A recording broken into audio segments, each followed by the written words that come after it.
Lord, suko na po ako. Wala pa ring tatalo sa mga panahong naging payapa ka ng umiyak ng gusto sa Diyos. Yung tipong durugan at mala telenovelang iyakan na ang Diyos lang ang nakakaalam.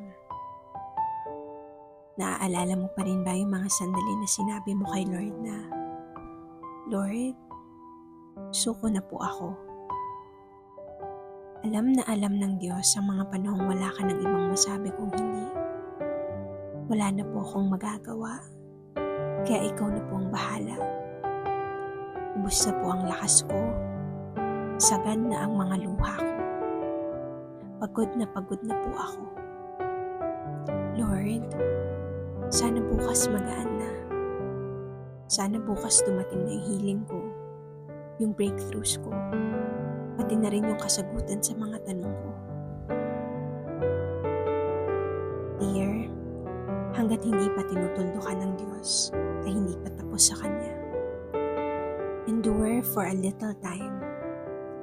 Hindi man baguhin agad ang sitwasyon, magtitiwala pa rin. With love and prayers, Noel.